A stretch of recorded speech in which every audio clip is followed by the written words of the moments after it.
नमस्कार मंडळी, शिरस्ता आणि जनललकारीमध्ये आपलं स्वागत आहे. आज आपण एका महत्त्वपूर्ण विषयाची चर्चा करतो आहे. वाढणाऱ्या डिझेल आणि पेट्रोल यांच्या भावामुळं आज सर्व घटक समाजातला चिंतित आहे. याचं कारण पण असं आहे की भारत हा खनिज तेलाच्या बाबतीमध्ये स्वयंपूर्ण देश नाही.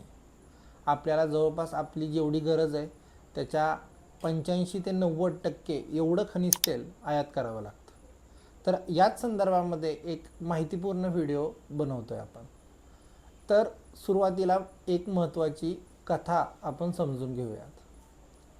साधारणतः 1850 नंतर जेव्हा ब्रिटिश भारतामध्ये रेल्वेचं जाळं विस्तारित होत होतं त्यावेळेस मोठ्या मोठ्या लाकडाच्या ओंडक्यांची गरज असायची आणि मग रेल्वेचं सामान आणि हे ओंडके वाहून नेण्यासाठी हत्तीचा वापर केला जायचा. असेच हत्ती जेव्हा ओंडके घेऊन येत होते तेव्हा आसाममध्ये त्यांच्या पायांना असा काळा चिखल लागत होता. खूप जणांना प्रश्न पडला की नक्की हा काळा चिखल आहे तरी काय.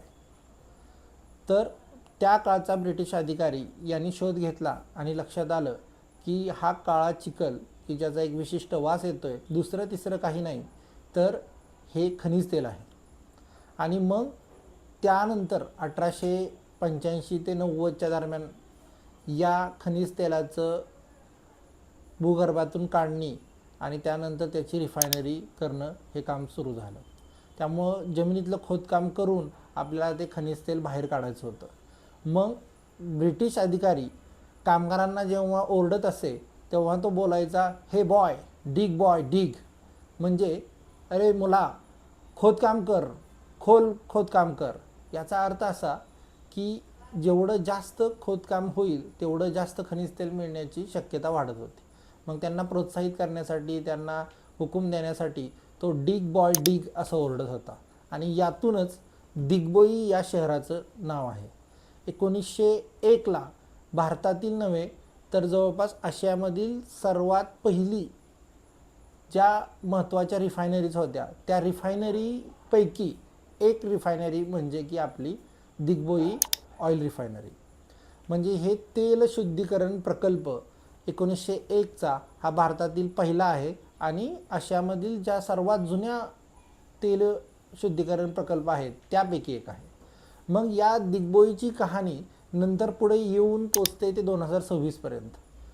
कारण कधी काळी जवळपास 100 वर्षाच्याही पूर्वी भारतामध्ये तेल शुद्धीकरणाचा प्रकल्प चालू झाला होता, तेलाचं उत्खनन चालू झालं होतं आणि आज भारत स्वयंपूर्णतेकडे न जाता भारत हा 85 ते 90% तेल आयात करणारा देश बनलेला.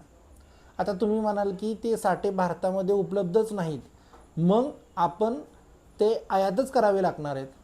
हो, नक्कीच बरोबर आहे. पण यामध्ये एक महत्त्वाचा असा किचकट धागा आहे, तो आज आपण समजून घेऊया. तर भारतामध्ये एकूण 23 तेल शुद्धीकरणाचे प्रकल्प आहेत. त्यापैकी 19 प्रकल्प हे सरकारी मालकीचे आहेत, म्हणजे पब्लिक सेक्टर अंडरटेकिंग्स आहेत. 3 प्रकल्प हे खाजगी मालकीचे आहेत आणि एक प्रकल्प हा संयुक्त म्हणजे जॉईंट व्हेंचर आहे. तर अशा 23 ठिकाणी तेल शुद्धीकरण प्रकल्प आहे. भारताकडे तेल साठे मर्यादित आहेत आणि त्या मर्यादित तेल साठ्यातून आणखीच मर्यादित असं तेलाचं आपल्याला उत्पादन होतं आणि त्यानंतर सर्वात शेवटची गोष्ट म्हणजे की या तेलाचं शुद्धीकरण करणं ही क्षमता मात्र भारताने मोठ्या प्रमाणामध्ये विकसित केली आहे. इतकी की भारत जेवढी तेल आयात करतो आणि त्यातून आपल्या पेट्रोल, डिझेल, एव्हिएशन टर्बाईन फ्युएलपासून ते केरोसिन, LPG याची जेवढी गरज आहे ती सर्व भागूनसुद्धा मोठ्या प्रमाणामध्ये हे शुद्धीकरण झालेले खनिज तेलाचे पदार्थ आपण निर्यात करतो. म्हणजे साधारणतः भारताची एकूण आयात ही $750 आहे. त्यापैकी 180 ते 190 अब्ज डॉलर एवढं आपण खनिज तेल आयात करतो आणि या आयातीमध्ये शुद्धीकरण करून यातील वेगवेगळे पदार्थ म्हणजे पेट्रोल, डिझेल आपण पुन्हा निर्यात करतो आणि याचंसुद्धा मूल्य 80 ते 90 अब्ज डॉलर इतकं आहे. म्हणजे तेल शुद्धीकरणामध्ये भारताने खूप मोठ्या प्रमाणावरती क्षमता विकसित केली आहे. पण भारताची जरी क्षमता मोठी असली तरी इतर देश मात्र त्याच्यापेक्षाही पुढे आहेत. एकूण दररोज जगामध्ये 105 दशलक्ष बॅरल एवढं तेल वापरलं जातं, तेवढी गरज आहे. त्यापैकी फक्त 5% हे भारतामध्ये वापरलं जातं किंवा भारताची गरज फक्त 5% आहे. याउलट चीन सर्वाधिक जास्त जवळपास 19% आहे. त्याच्यानंतर 18% हे अमेरिकेला आहे. म्हणजे इतर देश आपल्यापेक्षा खूप जास्त प्रमाणावरती खनिज तेल वापरतात. त्यांची मागणी आणि पुरवठा यांचं जी सर्व यंत्रणा आहे ती आपल्यापेक्षा काही पटींनी जास्त आहे. तरीसुद्धा भारताने केलेली तेलशुद्धीकरणातील प्रगती नक्कीच उल्लेखनीय आहे. आता आपण येऊयात की महत्त्वाचा मुद्दा म्हणजे भारतामध्ये तेल विहिरीमधून ते प्रत्यक्ष तुमच्या गाडीतील टाकीपर्यंत येईपर्यंत ह्या खनिज तेलाचा प्रवास कसा होतो. तर या दिग्बोईच्या तेलशुद्धीकरण प्रकल्प 1901 नंतर आत्तापर्यंत तेलशुद्धीकरणाची आपला जो प्रकल्प आहे किंवा प्रकल्पाची संख्या आहे ती मोठ्या प्रमाणात वाढली आहे. आपली तेल शुद्धीकरण करण्याची क्षमता ही 1901 पासून ते आत्तापर्यंत जवळपास 500 पटीने वाढलेली आहे. म्हणजे हा दिग्बोई प्रकल्प आज 1 दशलक्ष टनपेक्षाही कमी खनिज तेल हे शुद्धीकरण करतो आणि आत्ता आपली पूर्ण क्षमता ही 258 दशलक्ष टन एवढी आहे. म्हणजे आपण 500 पटीपेक्षा जास्त पुढं आलेलो आहे तेल शुद्धीकरणामध्ये. पण आता तेल शुद्धीकरणच्या पूर्वी महत्त्वाची गोष्ट असते ते म्हणजे की खनिज तेल मिळवणं, त्या तेल विहिरीमधून खनिज तेल मिळवणं. इथं मोठी सगळ्यात अडचण आहे की भारताकडे तेवढे तेलाचे साठे नाही आहेत. भारतामध्ये साधारणतः या 5 ठिकाणी आत्तापर्यंत शोधून काढलेले तेलाचे साठे आहेत. पहिलं महत्त्वाचं मुंबई, दुसरं कॅम्बे बेसिन गुजरात, तिसरं राजस्थान बारमेर, चौथं आसाम दिग्बोई हा पूर्ण पट्टा आणि 5वं आहे तर ते म्हणजे कृष्णा गोदावरीच्या खोऱ्यामध्ये ऑफशोर आणि ऑनशोर या ठिकाणी असणारे साठे. तर या 5 ठिकाणी साठे आहेत. आपले जेवढे साठे आहेत ते खूप मर्यादित आहेत आणि त्यातून खनिज तेल मिळवणं आणि त्यातून शुद्धीकरण करून प्रत्यक्ष आपल्याकडे पेट्रोल डिझेल मिळवणं यामध्ये मोठ्या प्रमाणावरती खर्च होतो. यापेक्षा आयात करणं हे जास्त स्वस्त आहे. त्यामुळं गुंतवणूक आकर्षित करण्यासाठी भारतातील तेल साठे हे कमी पडतात. आता साधारणतः भारत हा खनिज तेलाच्या बाबतीत एक आयातदार देश आहे हे समजलं.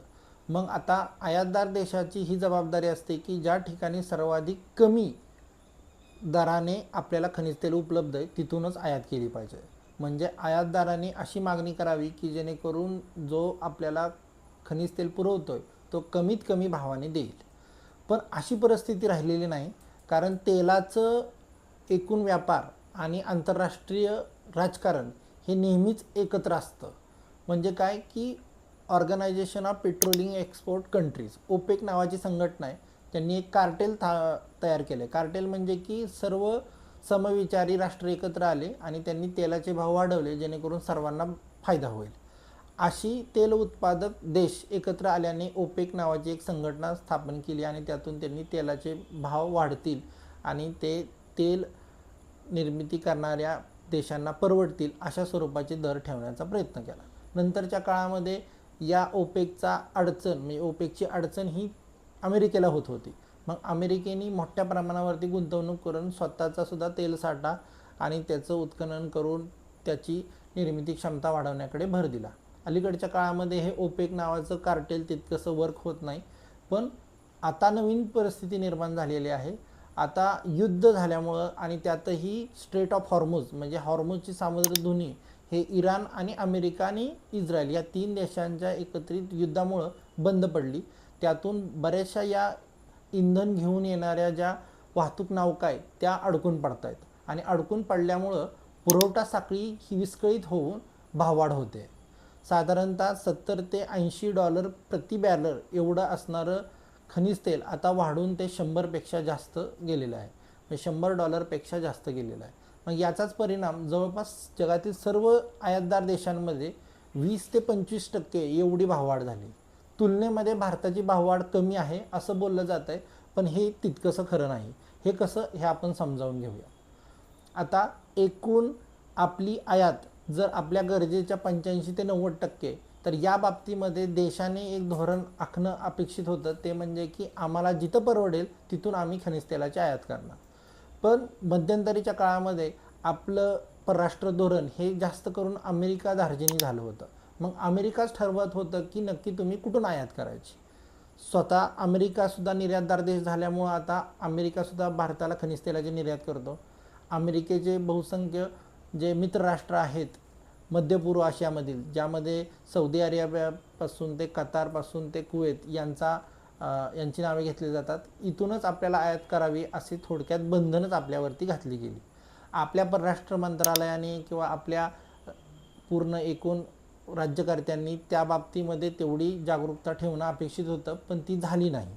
यातच अडचण निर्माण झाली या युद्धाची.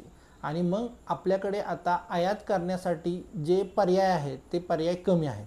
कारण सर्वाधिक जास्त स्वस्त आपल्याला जी आयात करणारा देश होता तो होता रशिया, ज्या देशाबरोबर आपलं स्वातंत्र्यापासून ते आत्तापर्यंत मैत्रीपूर्ण संबंध होते.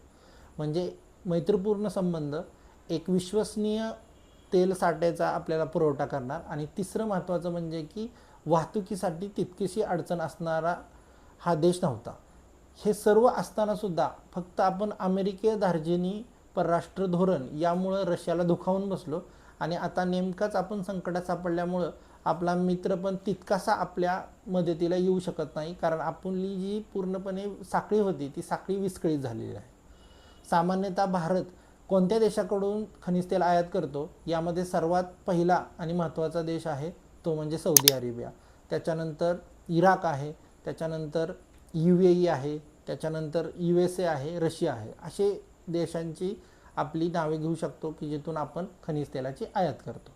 आता या ठिकाणी समजा $100 प्रति बॅरल एवढं जर खनिज तेलाची किंमत असेल, तर ती भारतामध्ये येईपर्यंत त्यामधून कोणते कोणते पदार्थ तयार होतात हे आपण एकदा जाणून घेऊयात. पुण्यामध्ये 1 लिटर पेट्रोल साधारणतः 112 रुपयाला मिळत आहे. मग 112 रुपयामध्ये नक्की आपण जेव्हा 112 रुपये देतो तेव्हा नक्की ते आयातदार देशापर्यंत किती जातात, किंवा एकूण आयातदार देशातून आपल्याकडे खनिज तेल येईपर्यंत कोणत्या कोणत्या टप्प्यावरती मूल्यवर्धन होतं याचा थोडा आपण अभ्यास करूया. साधारणतः जेव्हा 1 बॅरल जेवढं आपण खनिज तेल मिळवू त्यातून 159 लिटर एवढं आपल्याला खनिज तेल मिळतं, आणि त्या 159 लिटरमधून साधारणतः 70 ते 75 लिटर पेट्रोल, 50 ते 60 लिटर डिझेल, 10 ते 12 लिटर एव्हिएशन टर्बाईन फ्युएल म्हणजे की जे विमानामध्ये वापरलं जातं, त्याच्यानंतर नेफ्ता, LPG आणि महत्त्वाचं म्हणजे की डांबर इत्यादी पदार्थ निर्मित होतात. म्हणजे प्रत्येक टप्प्यावरती आपल्याला त्यातून उत्पन्न मिळतं. म्हणजे जेव्हा $100 प्रति बॅरल एवढा जर खनिज तेलाचा भाव असेल, तर साधारणतः भारताला 40 ते 45 रुपये प्रत्येक लिटरला पेट्रोलसाठी मोजावे लागतात. पण प्रत्यक्ष आपण देतो 112 रुपये. तर यामधला जो फरक आहे तो कसा, तर यामध्ये येतं की जी पुरवठा साखळी त्यामध्ये वाहतुकीचा खर्च जवळपास 10 ते 12 रुपये येतो. त्याच्यानंतर ज्या शुद्धीकरण कंपन्या आहेत त्या कंपन्या स्वतःचा नफा एक 5 ते 10 रुपये असतो. त्याच्यानंतर येतो सेंट्रल एक्साईज ड्युटी, जी केंद्रीय अबकारी कर म्हणून ओळखली जाते, त्याची जवळपास 22 ते 25 रुपये. त्याच्यानंतर येतो राज्य मूल्यवर्धित कर, की जो जवळपास 25 ते 35 रुपये असतो. प्रत्येक शहरागणिक तो वेगळा असतो, त्यामुळे पुण्यातील भाव, संभाजीनगरमधील भाव किंवा मुंबईमधील पेट्रोलचे भाव यामध्ये फरक असतो. आणि मग सर्वात शेवटी येतं ते म्हणजे डीलर्सचं कमिशन, जो प्रत्यक्ष जो पेट्रोल पंप धारक असतो किंवा तो मालक असतो त्याला जे कमिशन असतं ते 3 ते 4 रुपये असतं. तर अशा पद्धतीने आपल्याला 112 रुपये मोजावे लागतात. प्रत्यक्षपणे त्या खनिज तेलातून मिळणारे जे पेट्रोल आहे ते आपल्याला 40 ते 45 रुपयाला मिळणं अपेक्षित आहे. आणि वरती जरी आपण त्या तेल उत्पादन करणाऱ्या कंपन्यांचा नफा जरी लक्षात घेतला तरी ते जवळपास 60 ते 70 रुपये असणं अपेक्षित आहे. पण केंद्र सरकार आणि राज्य सरकार हे दोन्ही टप्प्यावरती मोठ्या प्रमाणावरती कर लागतात, आणि मग एकूण रक्कम होऊन जाते ती 112 रुपयेपर्यंत.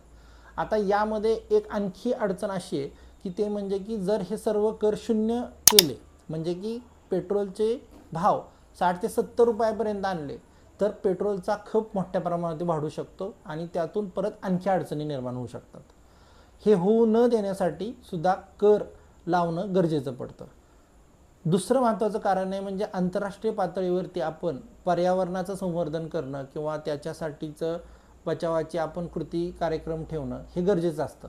त्यासाठी आपण इंधनावरती कर लावला जातो आणि याच कराला एका अनौपचारिक भाषेमध्ये कार्बन टॅक्स मानला जातो. जगामध्ये सर्वाधिक जास्त कार्बन टॅक्स लावणाऱ्या देशांमध्ये हा भारताचा नंबर आहे. तर अशा पद्धतीने प्रत्यक्ष ग्राहकापर्यंत पेट्रोल येत आहे आणि त्यामध्ये एवढ्या वेगवेगळ्या टप्प्यांवरती कर लावले जात आहेत आणि एकूण त्याची मूल्य कसं बदललं जातं हे आज आपण समजून घेतलं. धन्यवाद.